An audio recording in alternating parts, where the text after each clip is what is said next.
남북이 고위급 회담을 열고 2018 남북 정상회담을 다음 달 27일 판문점 평화의 집에서 열기로 결정했습니다. 남과 북은 한반도 비핵화를 포함해서 정상회담에서 다룰 의제에 대해서도 큰 틀에서 의견을 모았습니다. 평양 공연을 앞두고 우리 예술단 선발대가 전세기를 이용해 평양으로 들어갔습니다. 11개 팀의 가수를 포함한 예술단 본지는 이틀 뒤 평양으로 출발해서 다음 달 1일과 3일에 열릴 공연을 준비합니다. 세월호 참사 당일 박근혜 전 대통령이 첫 보고를 받은 오전 10시 20분 전까지의 박 전 대통령 행적이 여전히 의문으로 남아있습니다. 박 전 대통령이 직접 해명하지 않는 한 풀리지 않을 가능성이 커 보입니다. 세월호 참사의 진상을 밝힐 2기 특별조사위원회 첫 회의에서 유가족들이 자유한국당 추천 황전원 의원의 사퇴를 촉구하며 소란이 벌어졌습니다. 황 의원은 1기 세월호 특조위에서 활동하며 박근혜 전 대통령의 참사 당일 7시간 의혹 조사에 반대해 특조위 안에 방해 세력으로 불렸습니다. 서지현 검사가 검찰 내 성추행과 인사불이익 의혹을 제기한 지 2달이 지났지만 관련 수사가 지지부진하다는 지적입니다. 서 검사 변호인단은 조희진 조사단장이 서 검사가 원하는 곳을 알려달라고 제의했다고 밝혀 서 검사를 회유하려 했다는 의혹도 나왔습니다. 환경부가 미세먼지 비상저감 조치 대상을 일부 민간 사업장으로 확대하는 내용의 긴급 대책을 내놨습니다. 이르면 내년부터 모든 차량에 환경 등급을 부여하고 낮은 등급의 차는 서울 4대문 안으로 들어오는 걸 금지하는 방안도 추진됩니다.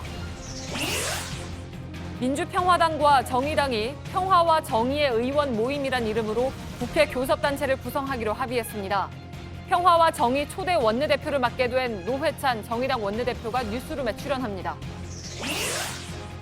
체육시설과 벤치가 있는 이 공원은 원래 개인의 땅입니다. 내후년부터 공원 안에 사유지를 가진 개인이 재산권을 행사할 수 있게 되면서 시민들은 전국에 1000여 곳이 넘는 공원을 이용하지 못할 수도 있는데요. 어찌된 일인지 잠시 뒤 밀착 카메라에서 전해드리겠습니다.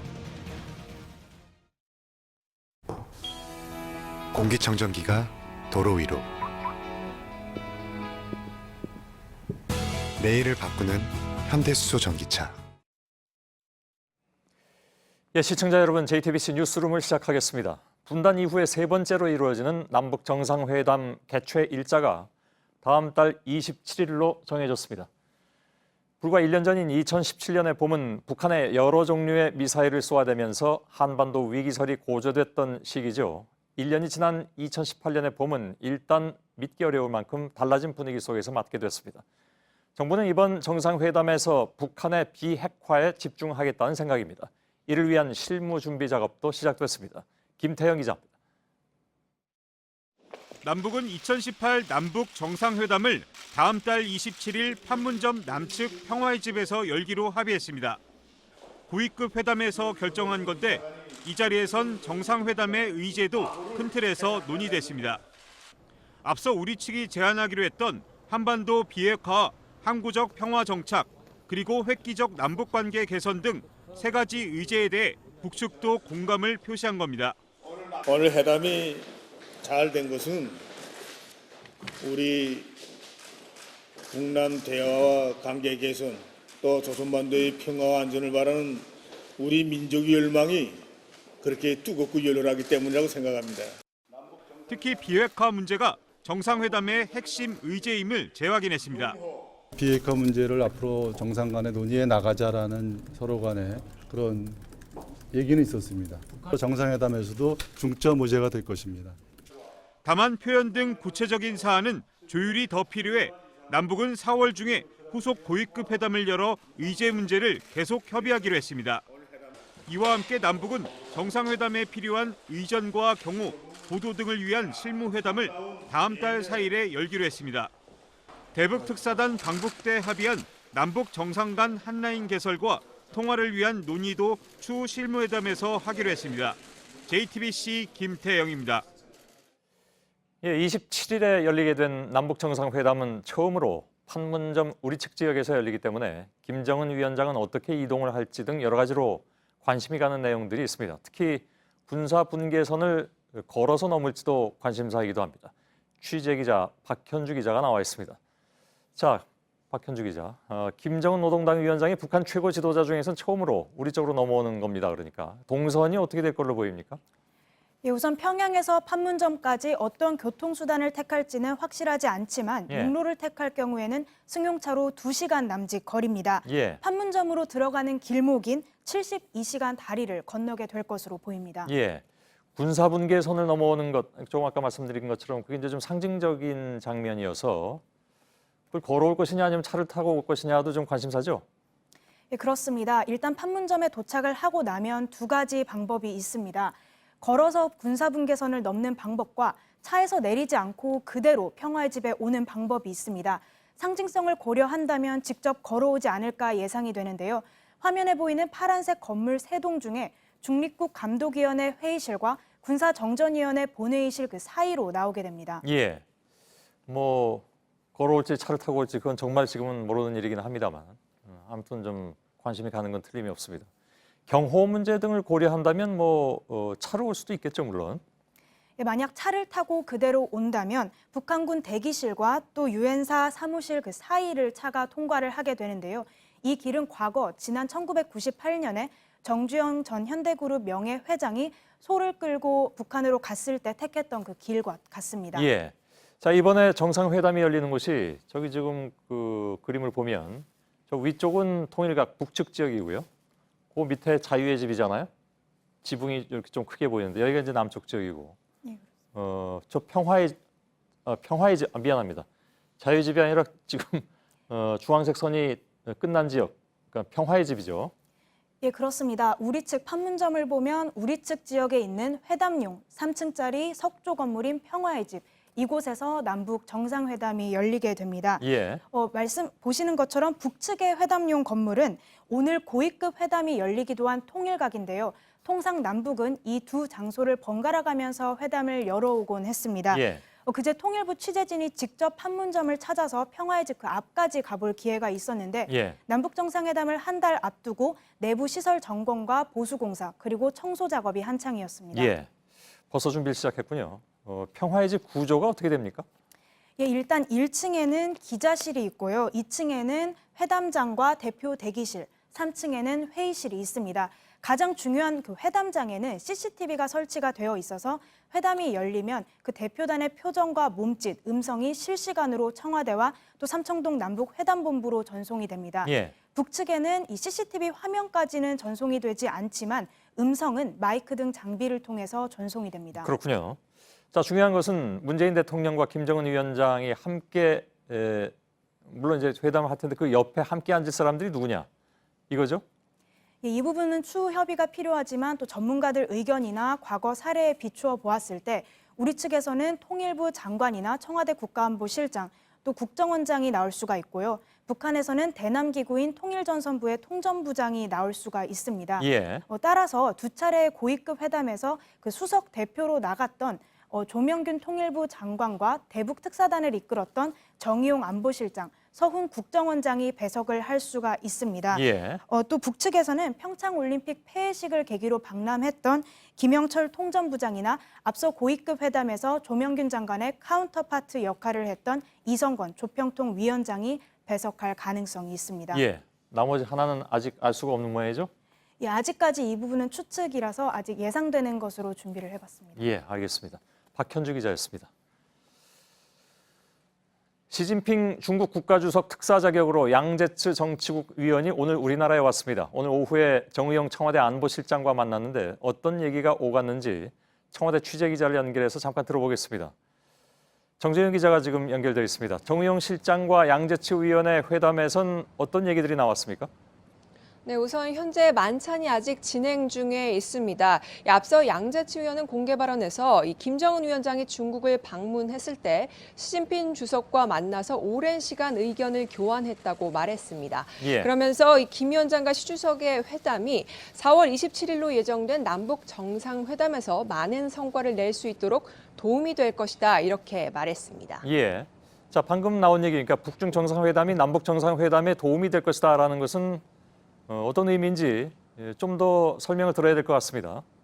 네, 양재채 의원은요, 김정은 위원장의 방중이 한반도 비핵화와 한반도의 평화, 그리고 안전 보장, 또 정치적 협상과 협의 등을 통한 한반도 문제 해결에 있어서 도움이 될 것이다. 이런 의미로 설명을 한 건데요.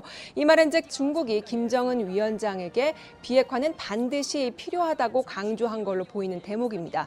또한 북한의 절실한 문제인 경제제재 완화 등을 위해서라도 북한이 보다 구체적인 비핵화 로드맵을 제시할 필요가 있다는 점도 강조한 걸로 보입니다. 양재치 의원은 내일 문재인 대통령을 예방할 계획인데요. 이 자리에서 이 북중 정상회담 결과와 관련해서 보다 상세한 설명을 할 걸로 보입니다. 예. 오늘 회동은 이 4시부터 진행이 됐고 현재까지 만찬이 계속 진행 중에 있는데요. 지난해 12월 한중 정상회담에서 이뤄졌던 이 합의 사항에 대한 이 후속 조치 이행 상황과 함께 미세먼지 저감을 위한 이 한중 간의 이 공동 노력을 위한 이 환경 문제와 관련해서도 논의가 오간 걸로 전해졌습니다. 아, 그런가요? 네. 사실 그 문제가 더 궁금할 수도 있습니다. 미세먼지와 관련해서 어떤 논의가 있었다는 얘기입니까? 네, 일단 미세먼지와 관련해서는 중국에 보다 적극적인 협력을 요청한 걸로 전해졌습니다. 다만 현재 만찬이 아직까지 진행 중이기 때문에 더 상세한 내용은 전해지지 않고 있지만 일단 작년 12월 한중 정상회담 때 양국 환경장관이 서명한 한중 환경협력센터 설립 이행과 관련해서도 논의가 오간 걸로 보이고요. 또 중국 내 사업장에서 배출되는 미세먼지 저감을 위한 한중 공동 실증 사업을 추진하기로 됐습니다. 었는데 이와 관련한 후속 논의도 오간 걸로 보입니다. 예, 좀 구체적이고 실질적이고 실효성이 있는 그런 얘기들이 좀 많이 오갔었으면 하는 생각이 드는군요. 일단 자, 그나저나 오늘은 정우영 실장하고 만나서 일종의 오프닝, 그러니까 예고편 성격인 것 같은데 내일 문 대통령하고 만나서 구체적으로 얘기한다고 했다면서요? 어떤 그렇습니다. 내용이 들어갈 것 같습니까? 네, 이 김정은 위원장이 언급한 동시적 그리고 단계적 비핵화 로드맵이라는 게 뭔지 이와 관련한 구체적인 설명이 있을 걸로 보입니다. 또한 이 북미 정상회담과 관련해서도 김정은 위원장이 북미 정상회담 때 어떤 이야기들을 테이블에 꺼내놓을지 이와 관련해서도 구체적인 내용이 전달될 걸로 보입니다. 예, 청와대에서 정재윤 기자였습니다.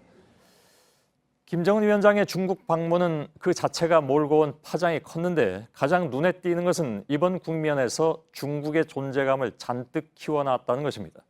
워싱턴 정가에서는 중국과 협력해야 한다는 얘기들이 나오고 있고 베이징에서는 중국 협력 없이는 안 된다 이런 말도 나왔습니다. 백악관에서는 격론이 있었고 트럼프도 고심 끝에 이런 상황을 받아들였다고 전해집니다. 정효식 특파원입니다. 백악관은 북중 정상회담을 중대한 진전으로 평가했습니다. We feel like we've made significant progress and we're going to continue moving forward in this process. 워싱턴 포스트는 트럼프 행정부가 처음엔 당황했지만 격론 끝에 최단 압박의 긍정적 결과로 발표하기로 했다고 전했습니다. 중국의 핵담판 참여를 결국 인정했다는 뜻으로 해석됩니다. 외교가 핵심 원로인 베이커 전 국무장관은 시 주석에게 고위급 특사를 보내 협력을 제안하라고 했습니다. 협상 실패의 파장까지 염두에 두고 큰 그림을 그리라는 조언입니다. 중국 관영 매체들은 차이나 패싱은 불식됐다며 일제히 중국 역할론을 짚었습니다. 북중 두 나라는 입술과 이처럼 서로 의존하는 사이라며 혈맹 관계를 강조했고 시 주석과 김 위원장이 비핵화와 평화협정을 함께 논의하는 쌍계 병행에도 합의했음을 내비쳤습니다. 왕장희 싱가포르대 교수는 북중 정상의 전격 해동은 중국의 협력 없이 북핵 문제는 해결할 수 없다고 미국에 경고한 것이라고 했습니다. 최대한 한반도의 현상 유지를 원하는 중국이 백악관이 주도해온 지체 없는 북한 비핵화에 본격 관여를 시작했다는 평가입니다. 워싱턴에서 JTBC 정효식입니다. 예, 중국까지 올라탄 북핵 담판을 위한 열차에서 나홀로 빠져있는 나라 바로 일본입니다. 아직도 대화 쪽인지 압력 쪽인지 갈피를 못 잡고 있는데 오늘은 6월 초에 북일 정상회담이 추진되고 있다는 다소 기대 섞인 보도도 나왔습니다. 서승욱 특파원입니다. 아사히 신문이 6월 초 북일 정상회담 개최 가능성을 전했습니다. 최근 북한 노동당 간부 교육용으로 배포된 자료 속에 관련 대목이 포함되어 있다는 내용입니다. 북한이 겉으로는 일본을 강하게 비판하고 있지만 속으로는 큰 경제적 지원을 기대하고 있다는 분석도 곁들였습니다. 일본 정부는 북일 간 대화가 이뤄지고 있다고 했습니다. 北朝鮮との間では北京の大使館ルートとさまざまな機会や手段を通じてやり取りを行ってきておりますけれども 최대한의 압박을 유지해야 한다고 강조하면서 뒤로는 정상회담을 모색하는 행보입니다. 하지만 북한은 여전히 냉랭합니다. 노동신문은 일본을 겨냥해 영원히 평양 문턱을 넘어서지 못할 것이라는 논평을 실었습니다. 미국 CNN은 다음 달 중순 미일 정상회담에서 아베 총리가 북한에 속아선 안 된다는 메시지를 제기할 예정이라고 보도했습니다. 일본만 외톨이가 되는 구도에서 북한 문제가 진전되고 일본인 납치 문제는 아예 꺼내지도 못하는 상황을 아베 총리는 가장 우려하고 있습니다. 도쿄에서 JTBC 서승욱입니다. 우리 예술단의 평양 공연이 사흘 앞으로 다가왔습니다. 공연을 준비하는 선발대가 오늘 평양으로 들어갔습니다. 출연 가수들은 어제 1차 합동 연습을 가졌다고 합니다. 아직 조용필 씨 정도만 선곡 내용을 공개했지만 다른 가수들도 나름의 의미 있는 곡들을 준비하고 있는 것으로 알려졌습니다. 권근영 기자입니다. 도착지는 평양. 김포공항 알림판에 낯선 두 글자가 떠올랐습니다. 우리 예술단 선발대 70여 명은 평양으로 떠났습니다. 공연장 무대 설치를 위한 기술진들이 대부분입니다. 이틀 뒤 평양으로 향하는 가수들은 어제 다 같이 모여 입을 맞췄습니다. 조용필은 13년 전 평양에서 불렀던 노래 친구여를 이번에는 후배들과 같이 부르기로 했습니다.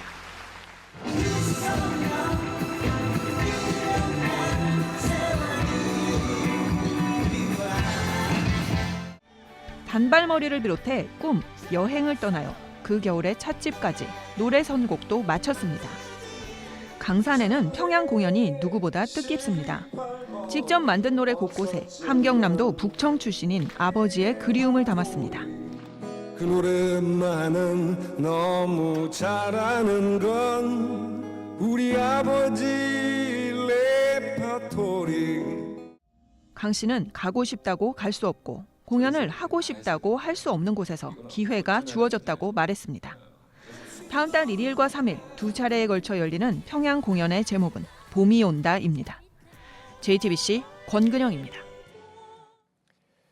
검찰이 어제 세월호 참사 당일에 박근혜 전 대통령의 행적을 비교적 상세히 밝혔지만 아직 불분명한 대목이 있죠. 당일 평일 오전 10시 20분까지 박 전 대통령은 왜 침실에 계속 머물렀고 전화도 문자도 받지 못하는 상태였는가 하는 점입니다. 지금으로선 본인이 말하지 않으면 알 수 없다는 것이 결론이긴 합니다. 심수미 기자입니다. 검찰의 발표 내용을 종합하면 박근혜 전 대통령은 2014년 4월 16일 오전 10시 20분 관저 침실에서 세월호 사고 소식을 처음 보고받았습니다. 그전에는 전화도 2차례 이상 받지 않았고 안봉근 전 비서관이 여러 차례 부른 뒤에야 비로소 침실 문을 열었습니다. 특히 오전 10시 40분쯤 가글액을 전달받은 점에 비춰 이즈음 잠에서 깬 것이라는 분석도 나옵니다. 하지만 검찰은 박 전 대통령이 참사 전날부터 당일 오전 10시 20분까지 침실에서 무엇을 했는지에 대해서는 정확히 규명하지 못했습니다. 세월호 보고 시각 조작이라는 범죄 혐의의 수사 대상도 아니었고 박 전 대통령이 조사 자체를 거부했기 때문입니다. 검찰은 일단 김영재, 김상만 등 비선진료 의혹으로 앞서 기소된 인물들은 세월호 참사를 전후해 청와대를 방문하지 않은 것으로 파악하고 있습니다. 누군가 청와대를 다녀갔다고 하더라도 경호처 출입 기록이나 진료 차트를 남기지 않아 수사는 어려울 것으로 보입니다. JTBC 심수희입니다. 이 세월호 7시간 수사의 뒷얘기입니다. 진실을 가장 잘 아는 인물이 입을 닫았지만 검찰은 청와대 경내를 직접 뛰어보기도 하면서 참사 당일 상황을 재구성했다고 합니다. 여기에는 60여 명에 달하는 관련자들의 조사가 중요한 역할을 했다고 하는데 조사를 받은 일부 관련자들은 사실을 털어놓으니 후련하다 이런 반응도 보였다고 합니다. 한민용 기자의 보도입니다. 박근혜 전 대통령은 그동안 오전 10시 첫 보고, 10시 15분 첫 전화 지시 주장을 굽히지 않았습니다. 검찰은 이 주장을 확인하려고 직접 청와대 경내를 찾아 시간을 재봤습니다. 위기관리센터에서 관저까지 당시 상황병과 함께 상황 보고서를 들고 경내를 뛰었을 때 걸린 시간은 약 7분.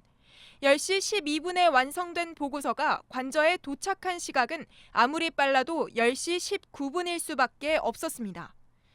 검찰은 또 이영선 전 행정관의 차를 타고 박 전 대통령을 직접 만난 안봉근 전 비서관의 진술도 검증했습니다. 이 전 행정관이 출입증을 찍고 청와대 본관을 나선 시각은 10시 12분으로 비좁은 주차장을 감안하면 1, 2분의 시간이 더 걸립니다. 여기에 시속 30-40km의 제한 속도를 지켜 침실까지 걸린 시간을 감안하면 대통령과 만난 시각은 오전 10시 20분이었습니다. 검찰은 또 20여 명에 달하는 위기관리센터 근무자들로부터 새 정황도 확인했습니다. 김장수 전 실장이 오전 10시 15분쯤 박 전 대통령에게 건 두 번째 전화도 받지 않자 또 안 받으시네라는 혼잣말을 했다는 진술이 나왔던 겁니다. 심지어 조사를 받은 관련자 일부는 다 털어놓으니 속이 후련하다는 말까지 했던 것으로 전해졌습니다. JTBC 한민용입니다. 예, 최순실 씨는 감옥에서 자서전을 쓴다고 하죠.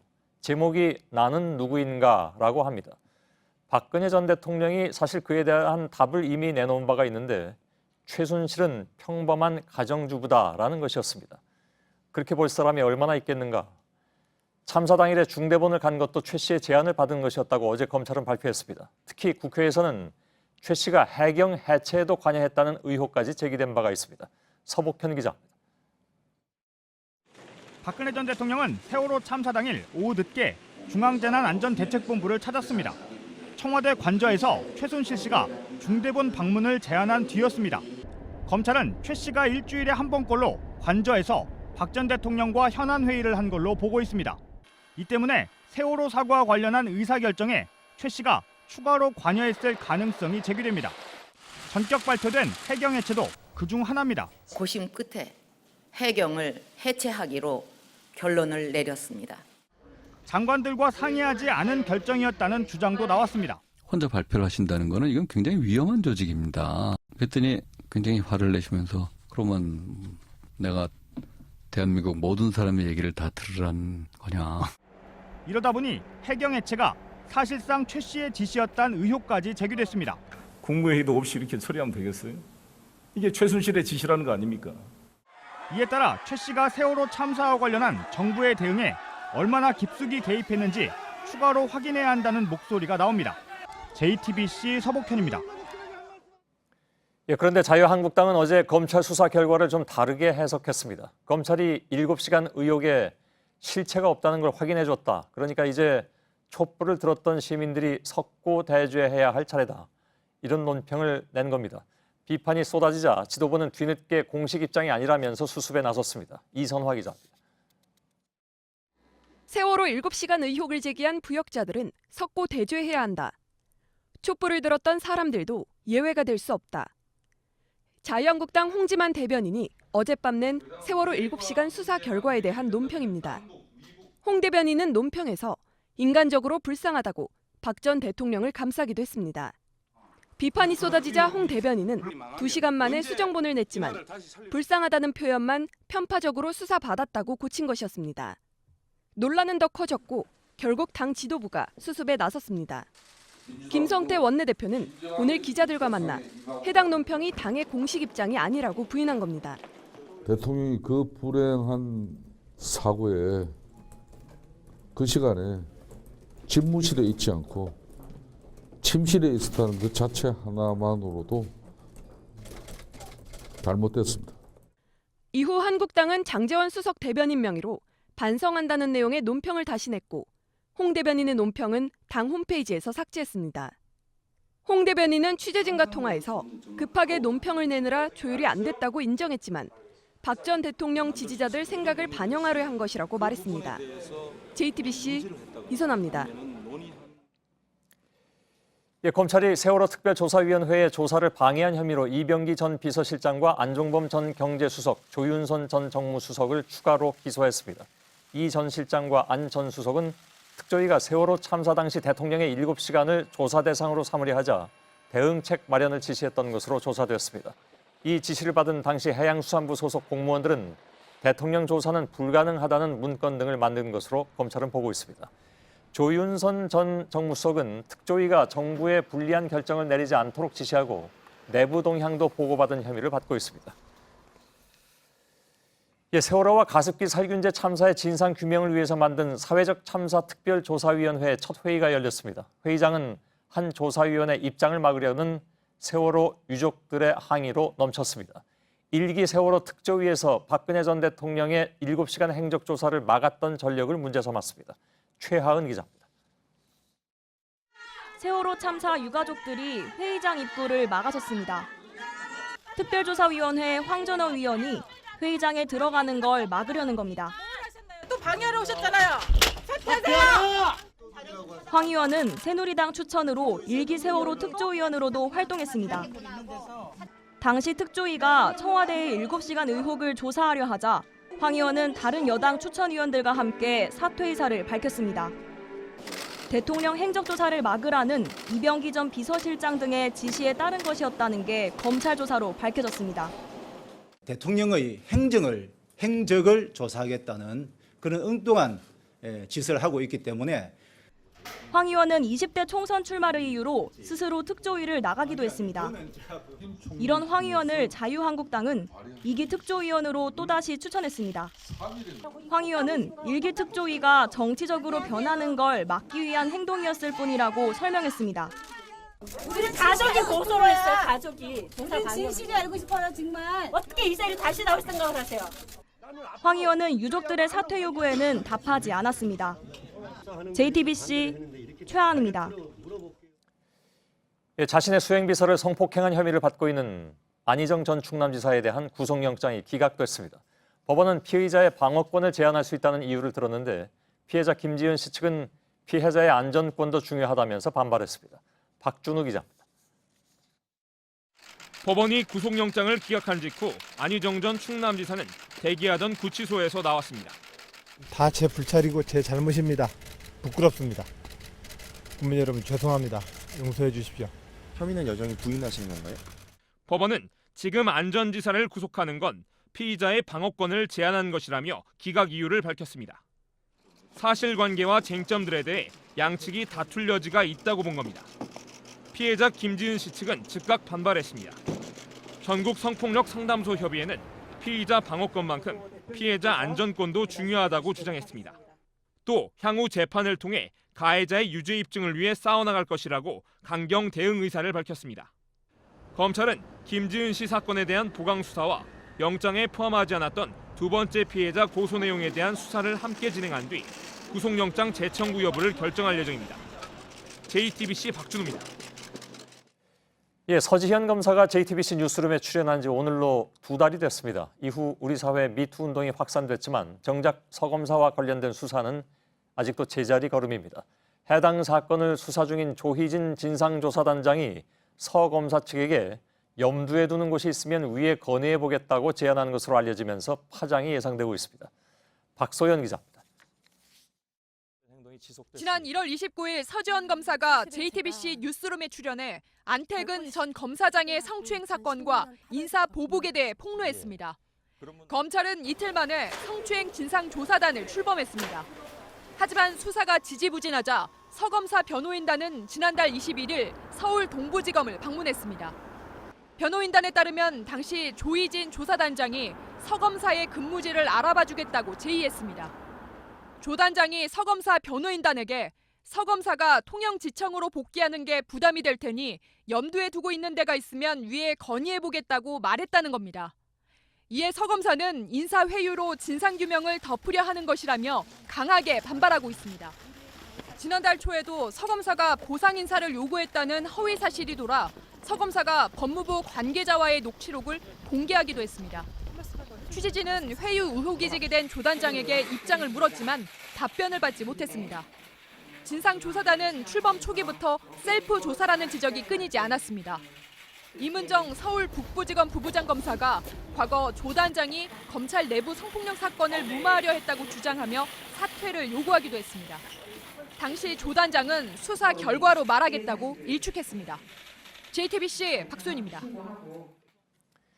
서검사의 미투 이후에 2달이 지났지만 가해자로 지목된 안태근 전 검사장에 대한 신병 처리는 아직까지도 이루어지지 않고 있습니다.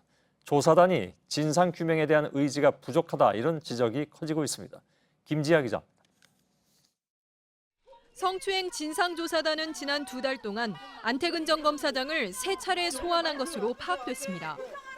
이 과정에서 영장을 발부받아 안 전 검사장의 휴대전화도 압수수색한 것으로 확인됐습니다.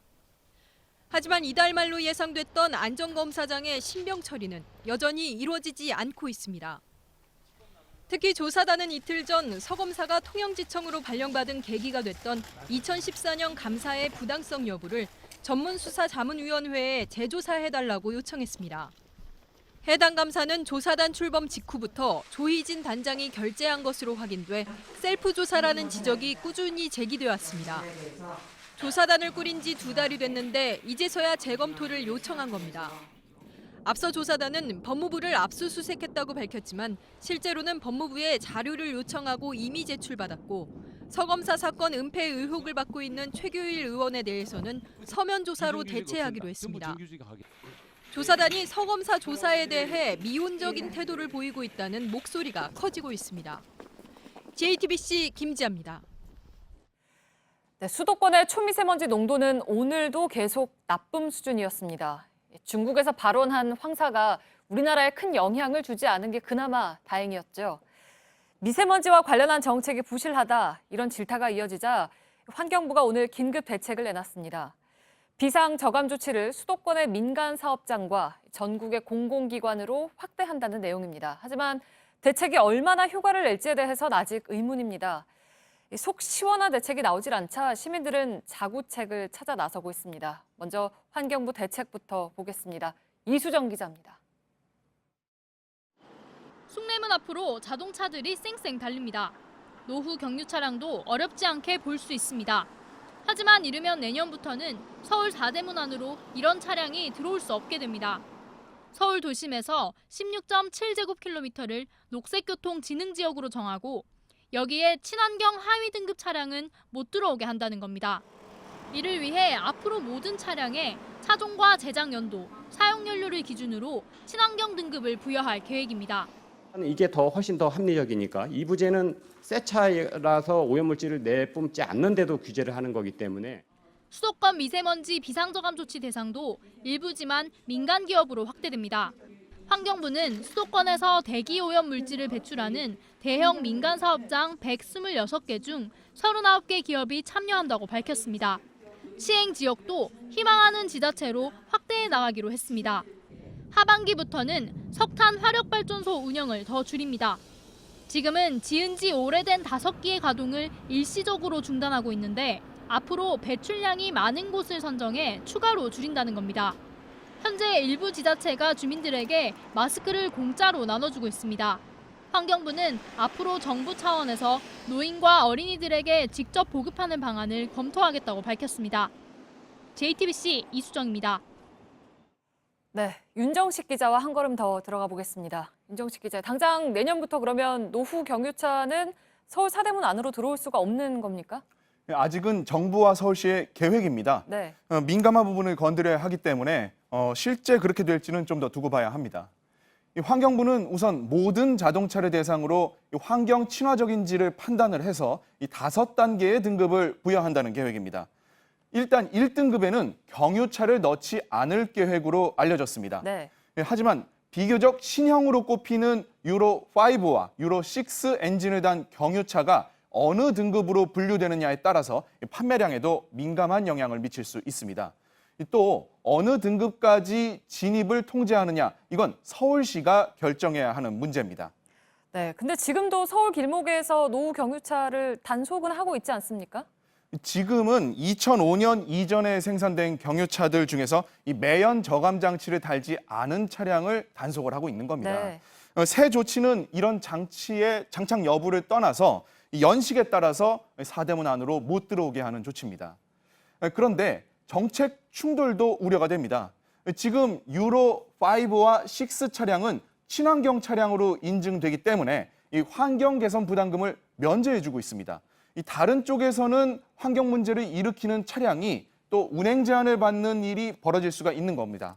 네, 그러면 꼭 4대문으로 제한한 이유가 있습니까? 그 점은 좀 아쉬운 대목입니다. 네. 이 고농도 미세먼지 때는 이 한강의 남쪽 그리고 또 사대문 동쪽 부분도 이 수치가 만만치 않게 올라가는 것을 확인할 수가 있거든요. 이왕 대책을 강화하려고 했다면 시민들에게 좀 더 사회적인 동의를 구하고 조금만 더 과감한 정책을 폈어야 한다 이런 목소리가 나오고 있습니다. 네, 그리고 수도권 비상 저감 조치는 원래 공공부문뿐만 아니라 이제 민간으로도 확대한다라는 내용이 담겼는데 이거는 저희가 어제 지적을 했었죠. 이 환경부는 대기 오염 물질 자동 측정기가 달린 193개 수도권 사업장을 비상 저감 조치 참여 대상 업체로 확대 요청했습니다. 네. 이 중에서 39개 업체가 동참키로 했다고 밝혔고요. 이 업체들이 내뿜는 미세먼지가 수도권 사업장 배출량의 80%를 차지한다고 환경부는 강조합니다. 그만큼 효과가 큰 정책이라는 건데 전문가들의 평가는 좀 박합니다. 수도권 미세먼지 배출 기여도를 한번 볼까요? 네. 1위가 경유차, 또 2위가 건설기계고요. 사업장은 6위로 이 전체의 9%에 불과합니다. 그 9%의 80%를 193개 업체가 내뿜는 것이어서 이 전체적으로 보면 큰 비중은 아니라는 겁니다. 더군다나 참여를 요청한 193개 중에 67개는 공공사업장으로 분류가 돼 있어서 이미 참여를 하고 있는 곳입니다. 앞으로 참여 업체가 더 늘 수도 있지만 숫자 노름을 하고 있다는 지적이 나올 만합니다. 네, 그리고 마지막으로 이 석탄 화력발전소를 감축 운영하겠다는 내용도 있었죠. 일단 이 조치는 기대를 해볼 만합니다.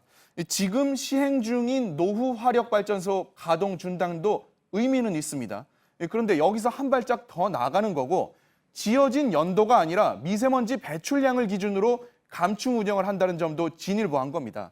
다만 한쪽에서는 석탄 화력발전소 신규 허가를 내주면서 또 다른 한편에서는 석탄 화력발전소의 운영을 제한한다는 게 이 정책 일관성 측면에서는 좀 아쉽다 이런 얘기도 나오고 있습니다. 네, 알겠습니다. 윤정식 기자였습니다.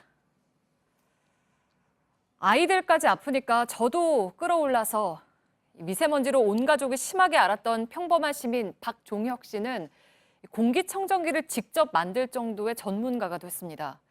또 지역별로 미세먼지 수치를 오랜 동안 치밀하게 분석해서 그나마 나은 곳으로 이사를 간 한혜련 씨도 있는데 그가 들어가서 정보를 나누는 인터넷 카페 회원만 7만 명이 넘습니다. 미세먼지에 대한 정부가 속 시원한 대책을 내놓지 못하자 시민들은 그야말로 각자 도생의 길로 나섰습니다. 백일현 기자입니다. 한혜련 씨는 미세먼지 농도가 높은 날이면 초등학교 2학년인 아이 때문에 노심초사하게 됩니다. 알레르기성 결막염 때문에 또 이제 아토피가 얼굴 전체에 오고 지역별 미세먼지 수치를 몇 달간 분석한 끝에 결국 상대적으로 공기가 깨끗한 곳을 찾아 이사했습니다. 인터넷 카페에는 한 씨와 비슷한 고민을 하는 엄마들이 7만 명 넘게 모였습니다. 아이 학교에 공기청정기가 없어 걱정된다며 돈을 모아 설치하겠다고 제안하기도 합니다. 김영란법에 저촉된다는 이유 등으로 거절당해도 굴하지 않습니다. 정부와 지자체를 찾아가 대책을 요구하는 활동을 계속하고 있습니다. 저희 애가 지금 내년에 학교를 가요. 대책 하나라도 뭐 하나로 만들어 보려고. 박종혁 씨의 작업실에서는 직접 만든 공기청정기가 돌아갑니다. 원통형 필터 위에 골판지로 팬을 고정한 공기청정기는 세련된 외양은 아니지만 성능은 기성품에 비해 손색이 없습니다. 환기시설도 직접 만들었습니다. 미세먼지 심한 날 캠핑을 갔다가 온 가족이 목 통증과 열로 앓게 된 것이 계기가 됐습니다. 아이들이 많이 아프기 시작했을 때쯤엔 굉장히 저도 뭔가 끌어오르는 뭔가 좀 있어서. 박 씨는 구입 비용을 아낀 것보다도 전기 소모량이 적은 제품을 만든 게 더 뿌듯하다고 말합니다. 산업 분야에서 많이 배출을 하고 있는데 근본 원인도 줄이고. 정부 대책이 부족한 사이 시민들의 애타는 노력은 계속되고 있습니다. JTBC 백일현입니다. 네, 또 미세먼지 때문에 공기청정기가 세탁기만큼 많이 팔리고 있습니다. 시장은 연 2조 원대로 커졌는데 관련 인증 제도는 허술합니다. 어떤 기준으로 사야 하는지 또 성능은 믿을만 한 건지 소비자들은 알 길이 없습니다. 윤영탁 기자입니다. 임재현 씨는 미세먼지가 심해지자 집에 있는 공기청정기를 새 것으로 바꾸기로 했습니다. 큰 마음을 먹고 가족과 집 근처 가전 매장을 찾았는데 막상 선택이 쉽지 않습니다. 공기청정기 성능은 좀 어떻게 판단해야겠다 이런 생각이 드세요? 글쎄요, 기존에 공기청정기를 사용하고 있는데도 와서 보니까 잘 모르겠네요. 매장에선 표준 사용 면적을 확인하라고 설명합니다. 공기청정기가 시장에 출시되기 전 최종 성능 검사를 받는 국제공인시험실입니다. 미세먼지를 가득 채운 챔버에서 20분간 청정기를 작동시킨 뒤 먼지가 줄어드는 시간을 계산해 면적으로 환산한 겁니다. 이 표준 사용 면적보다 넓은 곳에선 청정기가 무용지물이 되는 겁니다. 사용 면적에 대한 검증을 통과하면 CA 인증이 발급됩니다. 그러나 강제성이 없다 보니 30% 정도는 인증 없이 유통되고 과장 광고가 발생하는 경우도 많습니다. 공인 측정 기록과 업체 광고 자료를 대조한 결과 면적을 2배에서 최고 9배까지 부풀려 광고하는 제품도 있었습니다. 게다가 에어컨에 청정기 기능을 다는 복합 제품은 미세먼지 제거 능력을 평가하는 항목 자체가 없습니다. 비싼 값을 하는지 확인할 길이 없는 셈입니다. 임 씨는 일단 구매를 미루기로 했습니다. 집에 가서 거실 면적 정확히 확인한 다음에 다시 와서 그때 구매하려고요. JTBC 윤영탁입니다. 중국 북부의 150만 제곱킬로미터, 즉 한반도의 6.8배 면적에서 앞으로 열흘 동안 모래먼지가 발생할 것으로 예보됐습니다. 중국 당국은 이번 모래먼지가 내이멍부에서 시작된 회오리 바람의 영향을 받았다고 설명했습니다.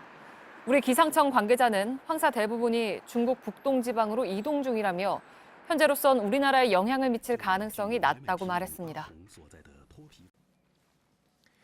예, 이명박 정부가 수십조 원을 날린 해외 자원 개발에 앞장섰던 광물자원공사는 현재 부채만 5조 2천억 원에 달합니다. 5조 원을 투자해서 빚이 5조 2천억 원이니까 할 말도 없는 그런 상태죠.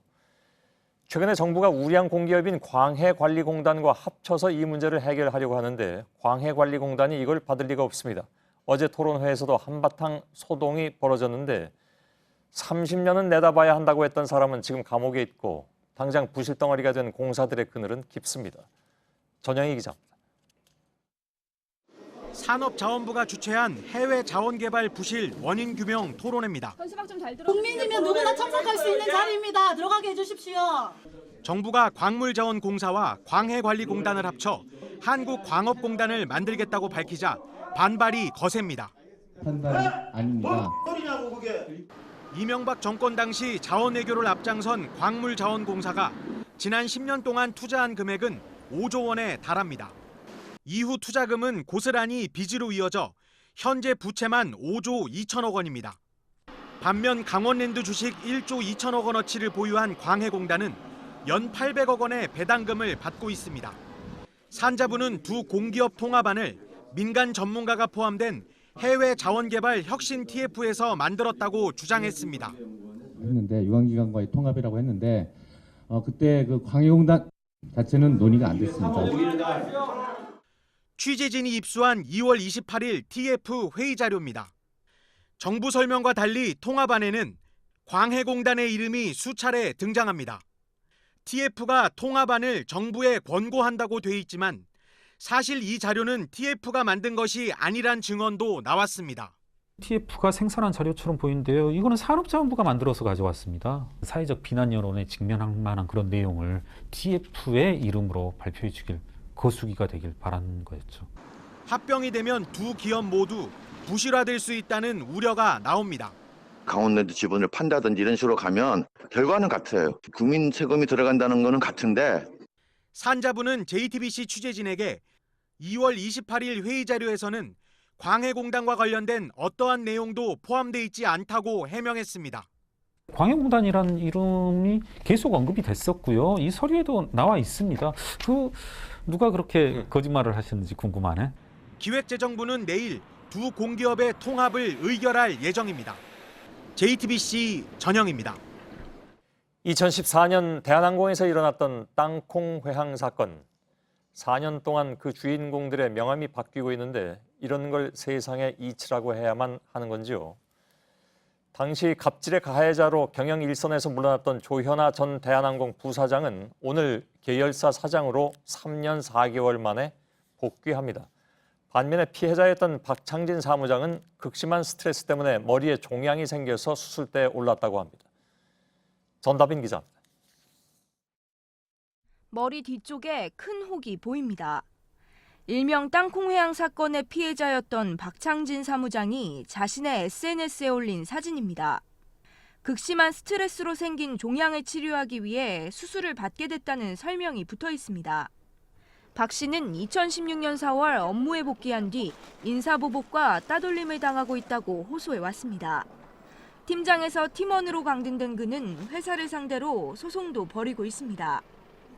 이번 복을 입은 박 씨와 달리 조현아 전 대한항공 부사장은 계열사 사장으로 복귀합니다. 경영 일선에서 물러났던 그는 동계올림픽 성화봉송주자로 나선 아버지의 뒤를 따라 뛰며 주목을 받았습니다. 이에 복귀설이 흘러나왔지만 집행유예 기간이 내년 말까지인 만큼 자숙의 시간이 더 필요하단 여론의 반발도 일었습니다. 그럼에도 복귀를 강행한 조 전 부사장은 칼 호텔 네트워크에서 호텔 경영 업무를 맡게 됩니다. JTBC 전다빈입니다.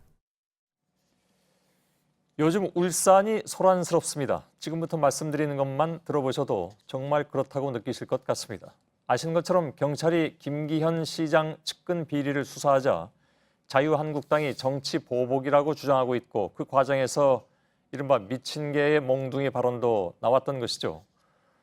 오늘 결국 경찰은 시장의 동생에 대해서 구속영장을 신청했습니다. 그런데 이 와중에 황운하 울산경찰청장이 골프 접대를 받았다는 의혹도 불거졌습니다. 황 청장은 물론 자유한국당의 공격 타겟이기도 합니다. 구석찬 기자입니다. 김기현 울산시장의 동생 53살 김모 씨에게 적용된 혐의는 변호사법 위반입니다. 2014년 아파트 시행권을 따주면 30억 원을 지급받는 조건으로 한 건설업자와 용역 계약서를 체결했다는 겁니다.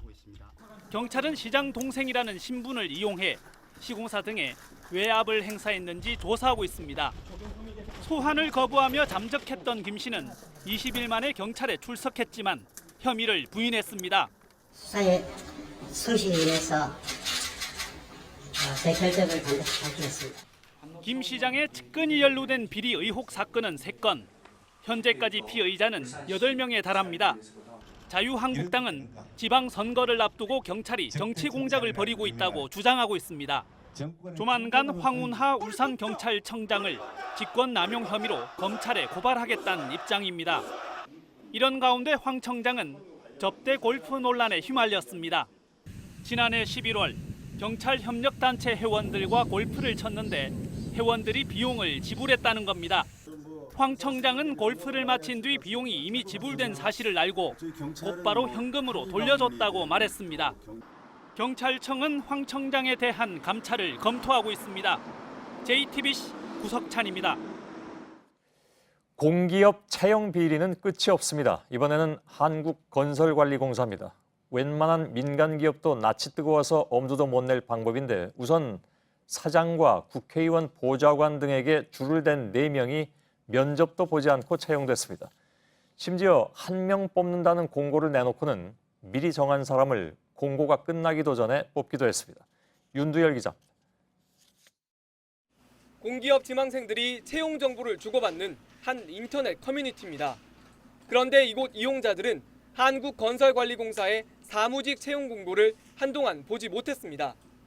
2015년 3월과 2016년 5월에 공고를 내지도 않고 3명을 뽑았기 때문입니다. 계약직으로 뽑았다가 2년 뒤 무기계약직으로 전환되는 조건입니다. 이들은 간단한 이력서와 자기소개서만 내고 면접도 보지 않았습니다. 얼마 뒤 같은 조건의 직원을 공개 채용으로 뽑았는데 경쟁률이 110대 1을 기록했습니다. 2016년에는 기술직 경력 직원을 1명 뽑는다는 채용 공고가 나왔습니다. 그런데 합격자는 이미 정해져 있었습니다. 공고일 이전에 미리 원서를 받아놨다가 공고가 끝나기도 전에 합격시킨 겁니다. 당시 국회의원의 보좌관이나 국토부 공무원, 사장과 임원에게 줄을 대 가능한 일이었습니다. 특히 해당 의원은 당시 국토교통위원회 소속이었습니다. 부정 채용으로 들어온 4명은 정직이나 감봉 등의 자체 징계를 받았습니다. 국토부 조사 결과에 따라 면직될 수도 있습니다. 경찰은 부정 채용에 관여한 전현직 임직원 3명을 업무방해 혐의로 입건했습니다. JTBC 윤두열입니다. 오늘 새벽 부산의 한 아파트에서 불이 나 일가족 4명이 숨졌습니다. 그런데 이번에도 불법으로 주차된 차 때문에 소방차가 화재 현장에 들어가지 못했습니다. 40년 된 이 아파트에는 스프링클러도 없었습니다. 배승주 기자입니다. 집안이 모두 검게 그을렸습니다. 오늘 새벽 5시 40분쯤 부산의 한 아파트 1층에서 불이 났습니다. 45살 박모 씨와 박 씨의 아들 3명 등 4명이 숨졌습니다. 그런데 소방차는 화재 현장에서 100여 미터 떨어진 곳에 멈춰야 했습니다. 출동 당시 불법 주차된 차량들과 쓰레기통 등 장애물로 8m 길이의 소방차가 지나갈 수 없었습니다. 소방대원들은 결국 15m짜리 호스 9개를 들고 뛰어갔습니다. 220세대의 주차 공간은 190면 뿐이었습니다. 지하도 없고 또 막물 오는 차겠지요. 있는 데로 왜 그러나요? 스프링클러도 없었습니다. 아파트가 1978년도에 지어졌는데 당시에는 설치 의무 대상이 아니었기 때문입니다. 한편 경찰과 소방당국은 일가족 4명의 사인이 단순 질식사가 아닐 수도 있다고 보고 있습니다. 독한 유독가스에 의해서 잠이 깨었을 텐데 전부 다 잠을 한 분이라도 깨지 않았다는 점에서는 충분한 이상한 점이 있었다고 제가 판단이 됩니다. 경찰은 합동 감식과 부검을 통해 화재와 사망 원인을 밝힐 예정입니다. JTBC 배승주입니다. 서울 시내 한복판에서 철거민과 경찰이 숨진 용산 참사 9년 전의 일입니다. 하지만 지금도 곳곳에선 재개발을 위한 철거가 진행되고 떠날 여력이 없는 주민들은 버티는 상황이 반복되고 있습니다. 이수진 기자가 현장을 돌아봤습니다. 반바지 입은 고등학생이 길을 막은 용역들 사이를 지나가려 합니다. 누나를 데리러 가는 길이었습니다. 용역들은 길을 비키지 않고 주먹과 발로 폭행합니다. 용역들이 집 주변을 둘러싸고 철거를 시작하려 합니다. 철거민들이 막아보려 하지만 역부족입니다.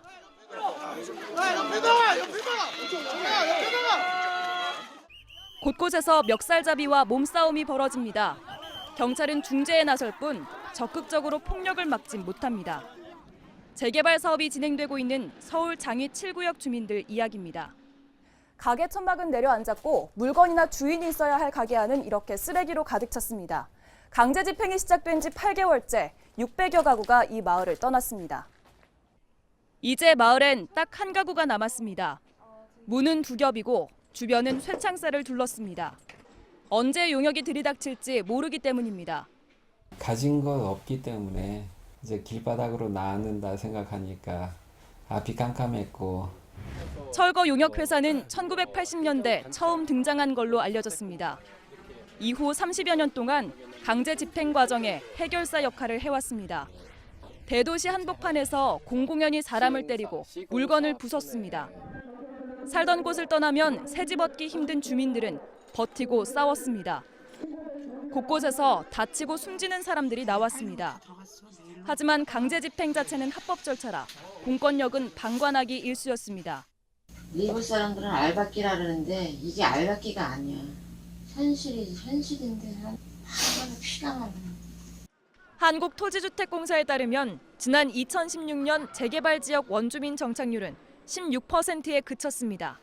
JTBC 이수진입니다. 남미 베네수엘라 경찰서 유치장에서 폭동이 발생해서 70명 가까이 숨졌습니다. 주변국들 역시 고질적인 경제난 속에 교정시설의 수감자가 넘쳐나면서 관리의 사각지대가 되고 있습니다. 이한주 기자입니다.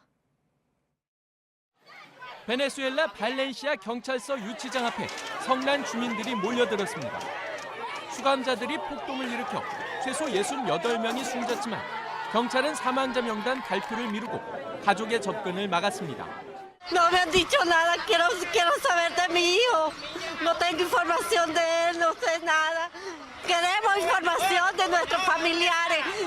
폭동 과정에서 불이 나 사망자가 늘었고 면회를 왔던 어린이와 여성들도 희생자 명단에 올랐습니다. 현지 언론은 재정난으로 배식이 제대로 이뤄지지 않은 데다 정원의 7배에 가까운 과밀화가 폭동의 원인이라고 보도했습니다. 문제는 남미 지역에서 교도소와 유치장 폭동이 일상화하고 있다는 점입니다. 국제인권단체인 휴먼 라이트 와치는 베네수엘라 교도소에서 최근 16년 동안 6,600명이 숨졌다고 밝혔습니다. 이달 초 브라질의 한 교도소에서는 재소자 폭동으로 10여 명이 숨졌고 볼리비아에서는 지난해 재소자 15명이 안매장된 채 발견돼 충격을 줬습니다. JTBC 이한주입니다. 재벌 그룹들의 지주회사가 매년 계열사들로부터 걷는 브랜드 사용료가 1조 원에 달하는 것으로 나타났습니다. 총수가 지분을 많이 가진 지주회사는 가만히 앉아서 떼돈을 버는 셈이죠. 공정위가 앞으로 매년 지급 내용을 투명하게 공개하게 하고 이런 돈이 총수 일가의 개인 주머니로 들어갈 경우 적극적으로 제재하기로 했습니다. 송지혜 기자입니다. 2016년 20개 대기업 집단 지주회사나 대표회사가 270여 개 계열사로부터 거둬들인 상표권 사용료는 9,300억 원에 달합니다. LG와 SK는 각기 2천억 원이 넘었고 CJ, 한화, GS 등이 뒤를 이었습니다. 앉아서 수익을 거둔 회사는 모두 총수일가 지분이 30%가 넘는 회사들입니다. 17개사가 공동으로 상표권을 갖고 있는 삼성은 나머지 6개 계열사로부터 연간 89억 원 정도의 상표권 사용료를 받아 나눠 갔습니다. 그런데 이 사용료를 매기는 방식이 제각각인데다 제대로 공시하지 않는 경우도 많았습니다. 그러다 보니 상표권 사용료가 총수 일가가 사익을 챙기는데 악용될 수 있다는 우려도 끊이지 않았습니다. 공정거래위원회는 이를 막기 위해 올 5월부터 자산 규모 5조 원 이상 대기업 집단에 대해 매년 상표권 사용료 거래 내역을 공시하도록 했습니다. 사용료를 내는 회사와 걷는 회사, 대상 상표권과 사용 기간, 금액, 사용료 산정 방식 등을 모두 투명하게 공개하라는 겁니다. 이와 함께 총수 일가가 이 돈을 자신들 주머니로 빼돌렸다는 혐의가 짙을 경우 공정거래법을 적용해 적극 제재하기로 했습니다. JTBC 송지혜입니다. 네, 노랑목도리 담비를 아시는지요? 족제비과로 멸종 위기 생물 2급입니다. 주로 산악지형 고지대에서 발견됩니다. 이 노랑목도리 담비가 고양이를 집단 사냥하는 장면이 생생하게 포착됐습니다. 정진명 기자입니다. 들고양이 2마리가 건물 앞 마당을 지나갑니다. 잠시 뒤 노란 동물 4마리가 잇따라 나타나 들고양이를 한쪽 구석으로 몰아갑니다. 족제비와 생김새가 비슷하지만 몸집은 훨씬 큰 노랑목도리 담비입니다. 담비들이 고양이를 쫓아갑니다. 고양이 한 마리는 가까스로 달아났지만 남은 한 마리는 덜미를 잡혔습니다. 벗어나기 위해 몸부림을 치지만 한 마리가 더 달려들자 움직임을 멈춥니다. 멸종 위기종 2급인 담비는 다 자라면 몸 길이가 1m에 이르고 활동 범위는 20제곱킬로미터가 넘습니다. 담비 4마리의 집단 사냥 모습이 CCTV에 잡힌 건 상당히 드문 일입니다. 이전에도 집 주변에서 여러 차례 발견된 적이 있어 서식한 지는 오래된 것으로 보입니다. 여기는 등산객들이 많이 오는 지역이 아니에요. 그래서 굉장히 환경 보존이 잘 돼 있고 멸종 위기종인 담비의 사냥 모습은 생태계가 건강해지고 있다는 것을 보여주는 걸로 풀이됩니다. JTBC 정진명입니다. 검찰이 최동욱 전 검찰총장의 개인정보가 유출된 사건과 관련해서 3명의 전직 국정원 간부가 수감된 구치소 수용실을 압수수색했습니다. 서천호 전 국정원 2차장 등은 2013년 6월 최 전 총장의 혼외자와 관련한 개인정보를 불법으로 수집해 유출한 과정에 관여한 혐의를 받고 있습니다. 검찰은 이들이 구속 수감된 상태에서도 말 맞추기를 시도한 정황을 포착하고 압수수색에 나선 것으로 전해졌습니다. 2012년 18대 대통령 선거 직전 국정원 댓글 의혹을 제기했다가 되레 국정원 여직원 감금 혐의로 기소된 전현직 의원들이 최종 무죄 판결을 받았습니다. 대법원 2부는 공동 감금 혐의로 기소된 이종걸 더불어민주당 의원과 강기정, 문병호, 김현 전 의원에게 무죄를 선고한 원심 판결을 확정했습니다. 이 의원 등은 지난 2012년 대선 당시 불법 댓글을 달고 있다고 지목된 국정원 여직원 김모 씨의 오피스텔을 찾아가서 35시간 동안 밖에 나오지 못하게 한 혐의로 재판에 넘겨졌습니다. 오스트리아의 관광지인 할슈타트로 가던 관광버스가 눈길에 미끄러졌습니다. 우리나라 관광객 35명이 다쳤습니다. 현지 시간 28일 사고가 난 곳은 잘츠부르크 인근 고사우 지역입니다. 부상자들은 병원으로 옮겨져 치료를 받았고 현재 약 10명은 입원 중이라고 외교부가 밝혔습니다. 사용하기도 불편하고 결제 수단이 발전하는 데 있어 걸림돌이란 지적을 받아온 공인인증서 제도가 20년 만에 사라집니다.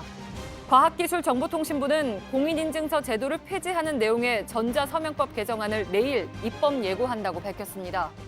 국회에서 개정 법안이 통과될 경우 공인인증서와 사설인증서의 구분이 사라져서 다양한 형태의 인증수단을 선택해서 쓸 수가 있습니다. 프로야구가 돔구장에서 열린 지 올해로 3년째입니다. 보기 드문 장면들이 계속 나오고 있습니다. 타자가 친 공이 60m쯤 되는 높이의 천장을 맞히기도 했는데요. 이럴 때는 어떤 판정이 나올까요? 강신우 기자입니다. LG 박용택이 잡아당긴 공이 멀리 날아갑니다. 높이 뜬 공은 넥센 이정우가 갈피를 잡지 못하는 사이 천장을 맞고 페어 지역에 떨어졌습니다. 이때부터 야구장은 혼란에 빠졌습니다. 주자는 3루에 갔다가 2루로 돌아갈까 말까를 고민합니다. 고척돔에선 이런 장면이 종종 나옵니다. 2년 전 넥센 김하성이 친 공은 중계 카메라마저도 어디로 갔는지 알 수 없었는데 NC 손시현이 힘겹게 받아냈습니다. 지난해 넥센의 초이스는 한 경기에 천장을 2번 맞히기도 했습니다. 한 번은 아웃, 두 번째는 행운의 3루타를 챙겼습니다. 동구장에서 공이 천장을 맞히는 건 복불복 게임과 같습니다. 천장의 파울 지역을 맞히면 파울, 페어 지역을 맞히면 정상적인 플레이 상황으로 간주합니다. 박용택의 타구는 페어 지역에 떨어졌지만 파울 지역 천장을 맞춰 파울이 됐습니다. 단 외야의 천장을 맞히면 홈런이고 천장에 공이 박히면 2루타로 인정됩니다. 60m 정도 높이의 고척돔 천장은 어느 팀, 어느 선수에게 짓궂은 장난을 걸지 아무도 알 수 없습니다. JTBC 강신우입니다.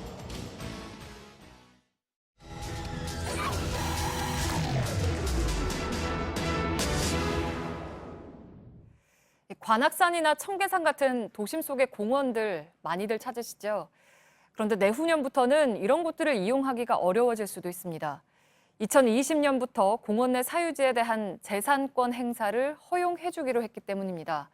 벌써부터 갈등이 시작됐습니다. 밀착 카메라 구혜진 기자입니다. 큰 산이나 공원이 부족한 서울 강남권에 이곳 청계산은 숨통이 트이게 하는 녹지입니다. 평일이나 주말을 가리지 않고 많은 등산객들이 찾는 곳인데 2020년부터는 이곳을 등산을 못할 수도 있습니다. 등산로 대부분이 사유지이기 때문입니다. 지금까지는 공원이나 등산로에 땅을 가지고 있어도 재산권을 행사할 수 없었습니다. 1962년 도시공원으로 지정된 곳에 권리 행사를 제한했기 때문입니다. 누구 땅이니까 당연히 개인 사유지인지 몰랐죠.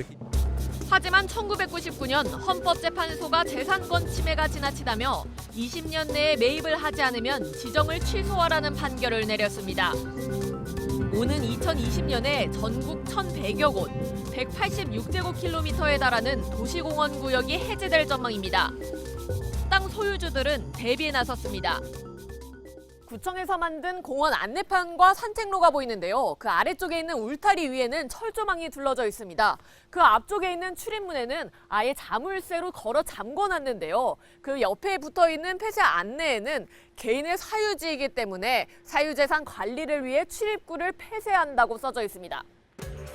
아직까지는 공원 내 사유지라도 폐쇄할 수 없지만 소송 중인 경우엔 가능하다는 점을 이용한 겁니다. 많이 불편하죠. 서리풀 공원이 이게 꿈이에요, 꿈. 서울 시내 강남 한복판에 이 새소리 나고 나무 울창되고.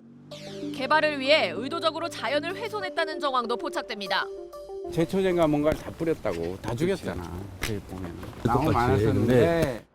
서울 내 도시공원 대부분이 주거구역으로 지정돼 있어 주택을 지을 수도 있습니다. 이 때문에 땅값이 비싼 서울 강남의 경우 땅 주인들이 재산권 행사에 더 적극적입니다. 구청이 무단으로 조성한 산책로에 대해 실제 토지주에게 사용료 1억 9천만 원을 지급하라는 판결이 나오기도 했습니다. 산사태를 막기 위해 대나무 숲을 조성을 해놨는데요. 그 앞에는 줄로 경계를 만들어 놓고 CCTV 촬영을 하고 있으니 출입을 하지 말라는 경고성 안내를 곳곳에 붙여놨습니다. 땅 소유주들은 그동안 재산권을 행사하지 못한 채 세금만 내왔다고 강조합니다. 주민들이 자기네는 이 산이 있어서 땅값이 오르고 여기는 힐링하는 아주 아름다운 좋은 동네고 이 땅 가진 사람은 50년을 이 땅을 갖고 세금만 내고. 이곳은 2015년 희귀동식물 서식지 1등급 지역으로 지정됐는데 지자체가 보상 비용을 들이지 않으려는 방법이라고 주장합니다. 여기가 무슨 희귀동식물이 살고. 현재 공원 부진의 사유지에 대한 보상금은 전국적으로 24조 원, 서울만 11조 원 이상이 필요합니다. 막대한 보상금 때문에 땅 일부를 기부하면 나머지 땅에 개발 허가를 주는 대안도 생겼습니다. 하지만 정작 개발에 나선 곳은 손에 꼽습니다. 주민 반대가 만만치 않기 때문입니다. 일부 개발 움직임에 대해 시민들이 직접 돈을 모아 땅을 사겠다고 나선 곳도 있습니다. 미세먼지로 인해서 굉장한 어려움을 겪고 있는데 방법을 찾지 않고 손쉽게 개발하는 것 위주로 가다 보니까 최근 정부 개헌안에 포함된 토지 공개념을 놓고 의견이 다양합니다. 이런 도시공원이야말로 정부가 개인의 재산권을 제한해온 대표적인 사례인데요. 재산권과 공익, 다른 이 두 가지 가치를 도시공원에서는 어떻게 조화를 시킬지 귀추가 주목됩니다. 밀착 카메라 구혜진입니다. 뭐야 잡아. 오, 안타. 포지션별로 보실래요? 가자. 역전. 놓쳤어. 역전. 다시 보여드릴까요? 좋은 기회를 놓치지 않죠. 아유 뭐야. 지금 뭘로 보시는 거예요? 제한 사항은 홈페이지 참조. 프로야구는 U+로 봅니다. LG U+.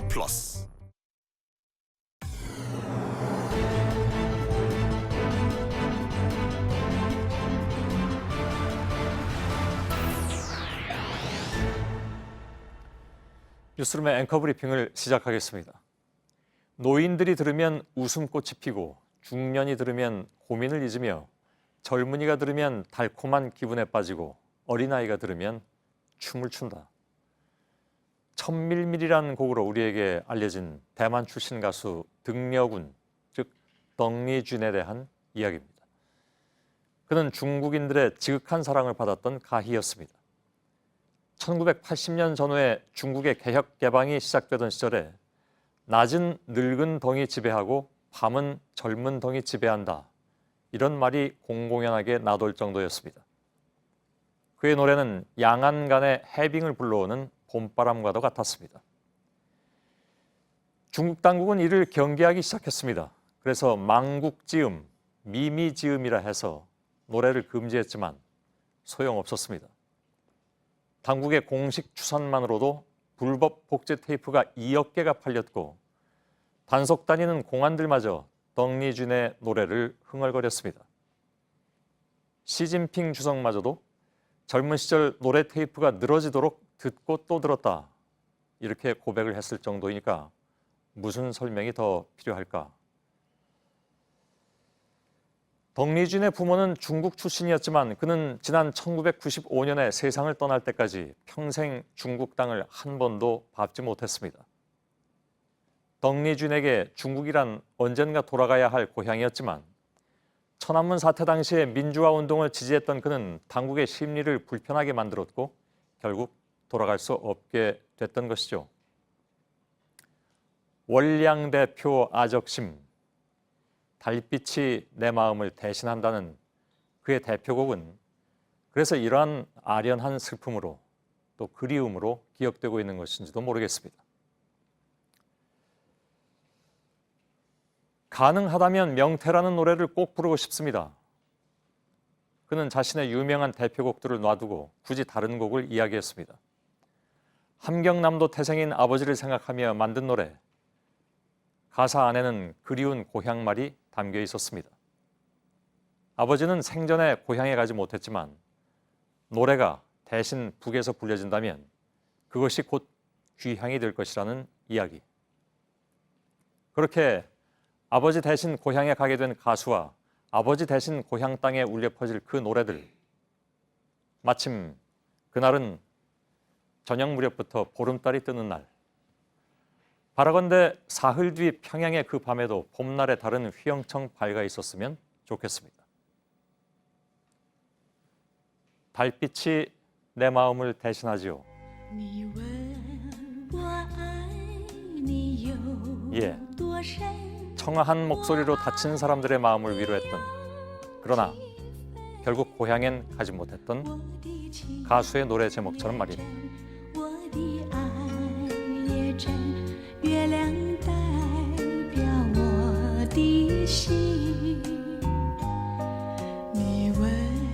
오늘의 앵커 브리핑이었습니다.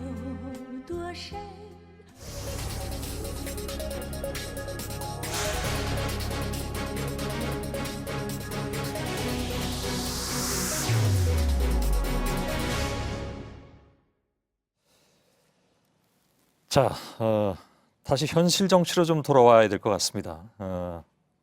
여의도에서 또 하나 정치 실험의 막이 올랐는데 민주평화당과 정의당이 국회 교섭단체 구성에 합의했습니다. 아직 등록은 안 돼 있습니다만 이름은 평화와 정의의 의원 모임.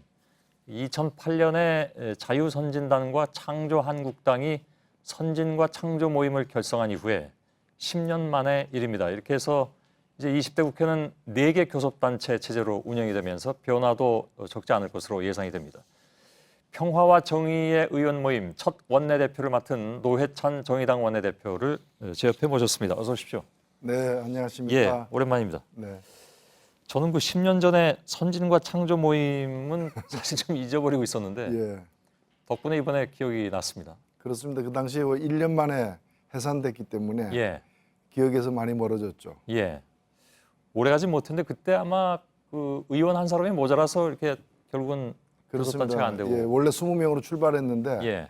한 명이 이제 선거에 나가면서 의원직을 버리면서 19명이 됐는데 결국 채우지를 못했습니다. 예. 이번에도 20명이 출발하셨잖아요. 그렇습니다. 좀 위태위태 간등간등 이런 느낌이 안 드십니까? 그런 느낌이 듭니다. 그렇습니다. 사실 위기가 상존하는 상황인데 예. 그래서 뭐 20명을 지키는 노력도 중요하겠고 예. 더 나아가서 뭐 이번 지방선거 때 몇 군데서 국회의원 재선거 보궐선거도 있기 때문에 그렇죠. 정의당 같은 경우는 울산 북구에서 한 석을 더 가져올 생각입니다. 예. 가져올 생각이십니까? 계획입니다. 예. 뭐 두고 봐야 되겠습니다. 예. 예. 그 얘기 조금 이따 좀 하고요. 네. 그 바른미래당의 유승민 공동대표가 뭐라고 얘기를 했냐면 민주당의 이중대에 그칠 것이다. 이렇게 견제구를 던졌습니다. 뭐라고 답하시겠습니까? 예, 원래 이중대 눈에는 이중대만 보이는 법입니다. 저희는 그러나 바른미래당이 이중대에서 벗어나서 보수 정치의 본부 중대로 빨리 발전하기를 바랍니다. 예. 유승민 의원이 또 거기에 뭐라고 답할지는 잘 모르겠습니다만 네. 아무튼 견제구에 대한 또 견제구로 그럼 받아들이겠습니다. 예. 그 실제로 평화당하고 정의당이 그동안의 대북 정책이라든가 경제 정책 이런 데서 정부 여당하고 궤를 같이 하는 경우는 좀 있었기 때문에 네. 그래서 뭐라고 얘기가 나오고 있냐면 국회 구도가 이제 민주당하고 평화와 정의 모임 이렇게 이른바 이제 여권이라고 표현을 해야 되나요? 네. 그리고 한국당하고 바른미래당의 범야 이렇게 구분될 것이다라고 늘 얘기가 나오는데 그럼 그것도 지금 동의하진 않으십니까? 예, 뭐 표현이 그렇게 불리울 수도 있겠지만은 예. 저희들이 뭐 정부 여당을 지원하는 또는 지지하는 세력이라기보다는 예. 정체성으로 볼 때 좀 범진보와 범보수로 예. 나뉘는 그런 구도라고 저는 생각하고 있습니다. 예. 범보수, 범진보 혹은 뭐 범야, 범여 뭐 이 단어만 좀 다르지 비슷하지 않느냐라는 생각을 하실 분도 계실 것 같은데. 일단 지금 원내 교섭단체가 세 당이기 때문에 예. 2대1 구도였는데 이제 2대2가 되는 거죠. 2대2가 되는 거죠. 예. 그리고 비록 이제 이번에 출범하는 공동교섭단체가 20석밖에 안 되지만은 예. 교섭단체 대표들의 어떤 그 대화와 협상에서는 거의 뭐 4분의 1의 발언권을 갖는다고 저는 생각을 하고 예. 있습니다. 교섭단체라는 게 그래서 중요한 것이기도 하니까요. 네, 그렇습니다. 예.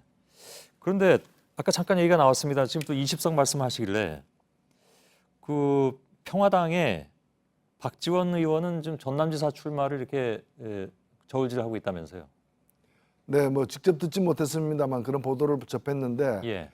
평화당에서 공식적으로 전한 말은 박지원 의원께서도 이 출마 문제에 관해서는 당의 일임을 하셨다고 하고 예, 당에서는 공동교섭단체 협상 과정에서 이 공동교섭단체가 안정성, 지속성을 가질 수 있도록 노력하겠다라는 다짐을 서로가 한 바가 있기 때문에 큰 무리는 없을 것이라고 그럼 당내 의원들이 지방선거 나가는 걸 다 막겠다는 말씀이신가요? 양당이 다? 그렇지는 않습니다. 지금 그러나 실질적으로는 예. 그걸 일부러 막는다기보다는 나가려고 하는 의원들이 없다고 봐야죠. 예. 근데 혹시 또 모르는 일이니까요. 만일 누군가 나가면 지금 이게 그 두 달 만에 교섭단체가 무너지는 상황이라서 굉장히 좀 긴장은 되실 것 같습니다. 예, 긴장 상태는 있습니다만은 그런 경우에도 한 명을 또 어디서 데리고 와야죠. 예. 어디서요? 그 재보궐선거 같은 데서 한 명을 당선시켜서 만들어내겠습니다. 예, 알겠습니다.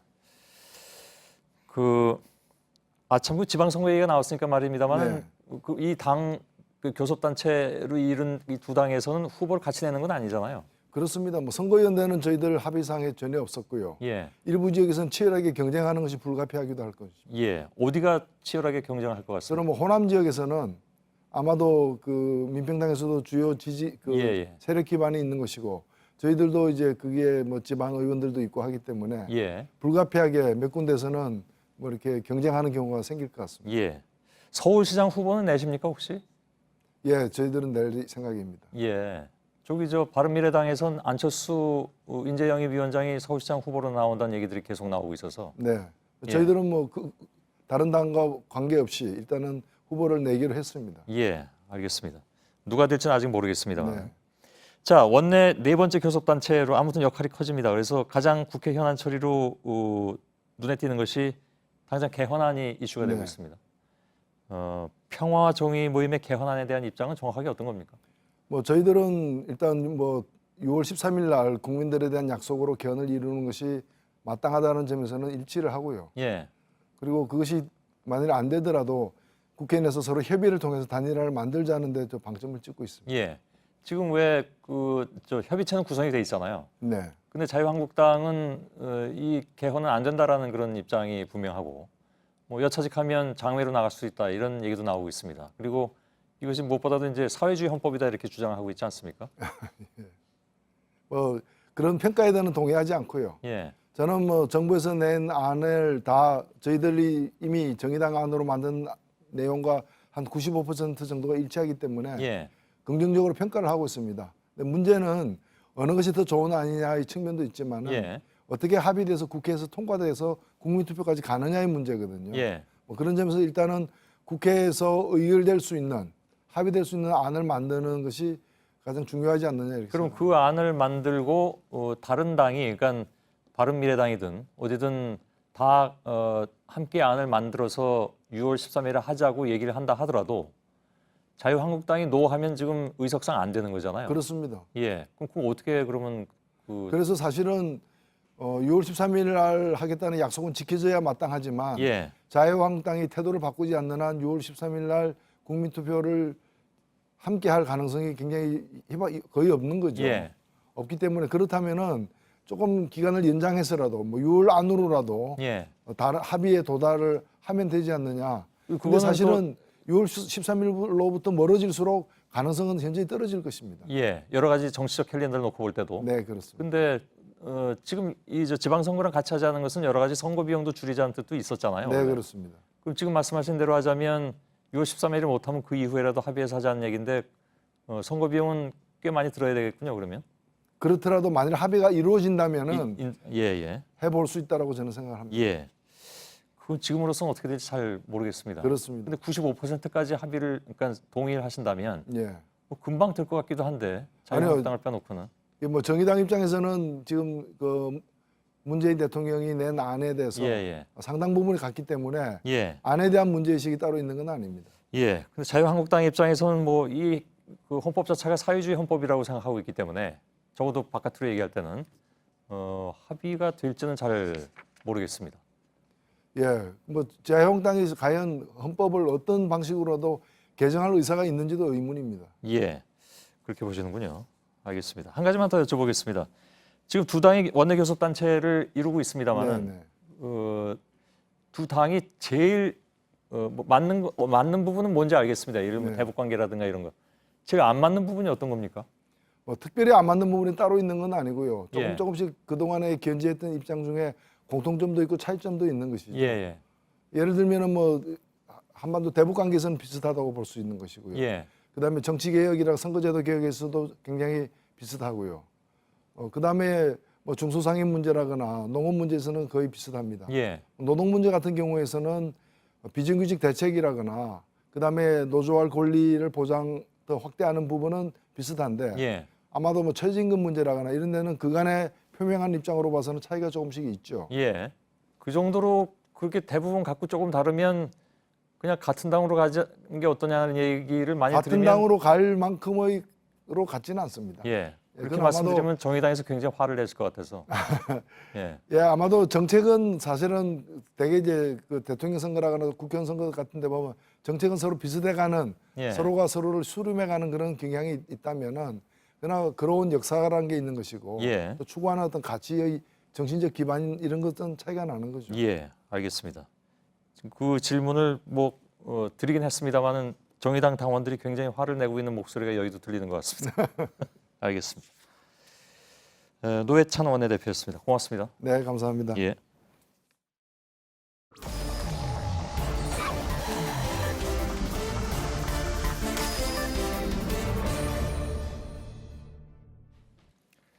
비하인드 뉴스 시작하겠습니다. 어제 말씀드린 대로 팩트체크는 오늘까지는, 그러니까 이번 주까지는 방송을 해드리지 않고 여러 가지 조금 더 잘하기 위한 그런 준비들을 좀 하고 있습니다. 월요일에 오대영 기자는 나올 수 있을 것 같습니다. 자, 박성태 기자가 나와 있습니다. 첫 키워드를 열어볼까요? 예, 첫 키워드는 아주 오래된 신경전으로 잡았습니다. 예, 무슨 저 노래 제목 같기도 하고 앞부분은. 예, 그렇습니다. 예. 아주 오래된 연인들인데요. 연인들은 아닌 것으로 보이고 구원들 예. 정도가 적당할 것 같습니다. 홍준표 자유한국당 대표와 안상수 창원시장을 얘기하는데요. 예. 안상수 시장이 오늘 기자회견을 열고 지지도 꼴찌 수준의 당 대표의 측근을 공천하는 것은 부정공천이다라고 밝혔습니다. 두 사람은 워낙 사이가 안 좋죠. 예, 아주 오래된 구원인데요. 예. 자유한국당이 창원시장에 홍준표 대표의 측근을 현 안상수 시장 놔두고 전략공천 할애하자 안상수 시장이 그러면 나는 탈당해서 무소속으로 출마하겠다라고 반발한 겁니다. 예. 홍 대표도 바로 반응을 보였는데요. 페이스북에 올리기를 공천을 비난하면서 무소속으로 출마하는 경우가 종종 있는데 성공 사례는 극히 드물다라면서 안상수 시장을 겨냥했습니다. 예. 안상수 시장은 사실 그 지금 자유한국당의 전신, 그러니까 한나라당 예. 그때 대표도 지냈던 사람이잖아요. 맞습니다. 그때부터 사실은 두 사람이 이렇게 좀 이른바 견원지간처럼 됐는데. 예.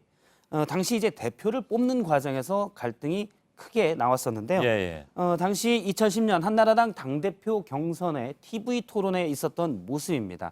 당시 홍준표 후보가 안상수 후보에게 옆집 개가 짖는다고 2천만 원 배상 소송을 냈는데 옆집과도 개소리 때문에 화합을 못하는 분이다라고 비판을 했습니다. 예. 그러자 당시 안상수 후보가 당시 소송을 낼 때 우리 애가 고3이었는데 옆집이 개를 10마리 키워서 한 마리만 키우면 안 되겠냐고 사정하다가 안 돼서 결국 소송까지 갔다고 했습니다. 예. 해명했는데요. 바로 홍준표 대표가 일종의 팩트체크로 옆집 개는 10마리가 아니라 5마리라고 주장하기도 했습니다. 결국 저 당대표 경선에서는 안상수 시장이 당시 안상수 후보가 당대표가 됐고 홍준표 후보는 2위로 최고위원회의에서 만나게 됐는데 그 뒤로도 계속 다퉜습니다. 예. 그러자 그해 여름 당 연찬회에서 동료 의원들이 화해하라며 어떤 러브샷도 좀 연출을 했습니다. 저렇게 러브샷을 연출하고 그 뒤에 스킨십이 좀 있었는데 그 사진은 저희가 어떻게든 이제 뺐고요. 예. 그렇지만 진정한 화해는 없었습니다. 예. 그런 것 같습니다. 지방자치단체장으로 있을 때도 갈등이 많았습니다. 예, 그렇습니다. 홍준표 경남도지사 시절에 안상수 경남도의 창원시장이었습니다. 그래서 사사건건 갈등이 많았는데 예. 대표적인 게 2015년에 있었던 로봇랜드 사업입니다. 당시 도가 진행하는 사업에 창원시가 반발을 하자 홍준표 대표가 크게 화를 낸 적이 있는데요. 예. 당시 언론을 향해서 안상수 시장은 일개 창원시장이다 하면서 왜 상급기관에 대해서 상급기관을 무시해도 분수가 있다라면서 예. 약간 분노의 감정을 나타낸 바가 있습니다. 예. 저 정치인들은 되게 이렇게 싸우다가 뭐 화해하기도 하고 뭐 그러는데 두 사람은 정말 꾸준하게 예. 사이가 안 좋은 것 같습니다. 두 사람은 검사 선후배입니다. 그런가요? 예. 아, 그렇군요. 예. 두 번째 키워드는요? 두 번째 키워드는 1억 받고 1억 더. 이거 무슨 잡았습니다. 얘기입니까? 정봉주 전 의원의 성추행 의혹에 대한 진실 공방이 한창이던 지난 17일에 피해자 측 박훈 변호사가 소셜미디어에 정봉주 전 의원이 해당 일에 해당 시간에 대한 알리바이를 입증하는 사진을 제시하면 예. 정봉주 전 의원에게 1억 원을 지급하겠다 이렇게 주장을 했습니다. 예. 그러자 정 전 의원과 가까운 김비호 민주당 원외 지역위원장이 바로 답을 했는데요. 1억 받고 변호사님 받고 1억입니다. 라면서 정봉주 전 의원의 결백을 주장했습니다. 예. 여기에 다시 박훈 변호사는 그럼 2억 계약이 성료됐다라고 얘기하기도 했습니다. 예. 그런데 어제 정봉주 전 의원이 해당 일에 해당 호텔에 갔던 사실을 확인하고 정계 은퇴를 밝혔었는데요. 정봉주 전 의원의 결백을 주장하던 김비호 지역위원장도 사과문을 냈습니다. 예. 그러면서 우선 본인의 행동이 가벼웠다라고 사과를 하고 1억 원을 자기가 지급하겠다고 했었는데 우선 시급한 대로 1,000만 원 기부부터 사회적 약자 등에 기부하는 것부터 시작하겠다라고 주장을 했습니다. 예. 근데 이게 적절치 않아 보입니다. 예. 여러 가지로 미투 운동을 가지고 내기를 하는 상황. 물론 뭐 정봉주 의원의 경우에 그게 미투 운동에 해당되느냐 아니냐에 대해서는 여러 가지 다른 의견이 있을 수도 있는데 예. 어쨌거나 이런 일을 가지고 돈을 1억, 2억 뭐 주거니 받거니 받고 1억 이런 건 좀 너무한 거 아닌가요? 그렇습니다. 서로 양측의 주장이 맞다라고 강하게 주장하는 과정에서 돈까지 물론 진짜로 걸지는 않아 담보를 하거나 그렇지는 않았지만요. 예. 표현 자체가 1억 받고 1억 더 이런 표현이 마치 내기 도박을 하는 식으로 이루어졌습니다. 그러게요. 우선 김비호 지역위원장은 이런 부분에 대해서도 사과를 했고요. 일부에서는 2억 원을 내야 되는 것 아니냐라는 그 네티즌들의 주장도 있었습니다. 예. 그렇지만 이 부분은 박훈 변호사 측과 지인을 통해서 저런 방식으로 해결하기로 동의를 받았다고 전했습니다. 예. 세 번째 키워드 마지막입니다. 세 번째 키워드는 경찰 때문이다로 잡았습니다. 예. 잠깐 영상을 먼저 하나 보면요. 약 1년여 전인 지난해 3월 10일 박근혜 전 대통령의 파면 결정이 이루어지던 헌법재판소 앞 안국역 사거리의 모습입니다. 예. 당시 파면 결정이 확정되자 박 전 대통령의 지지자들이 저렇게 심하게 과격하게 시위를 벌였고요. 저 과정에서 4명이 숨지고 수십 명이 다치기도 했습니다. 예. 당시 폭력 시위를 주도한 혐의로 박사모 회장인 정광용 회장에 오늘 항소심 재판이 있었는데 변호인이 조금 색다른 주장을 했습니다. 정광용 회장 측 변호인은 경찰의 소극적 대응이나 방치도 당시 폭력 시위의 원인이라며 정회장에게만 책임을 물을 수 없다라고 주장했습니다. 예. 경찰이 제대로 안 막아줘서 그렇다? 그런 얘기인가요? 그렇습니다. 폭력 시위는 주도 집회에 지지자들이 해놓고 경찰이 안 막아서 이렇게 됐다라는 어떻게 보면 적반하장의 전형적인 주장이라고 볼 수 있는데요. 예. 당시 정광용 회장은 박 전 대통령의 파면이 결정되자 계엄령을 선포하라 이렇게 주장하기도 했고요. 일부 사회자들은 청와대로 진격하자라는 발언들도 나왔습니다. 예. 자, 박성태 기자였습니다. 수고했습니다. 네, 내일은 황사와 미세먼지가 거치면서 맑겠고 낮에는 포근하다는 예보입니다. 예. 오랜만에 숨을 좀 쉴 수가 있을 것 같습니다. 저희들은 내일도 최선을 다하겠습니다. 여러분 고맙습니다.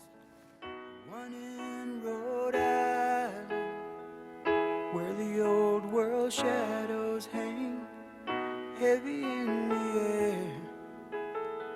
She packed her hopes and dreams like a refugee, just as her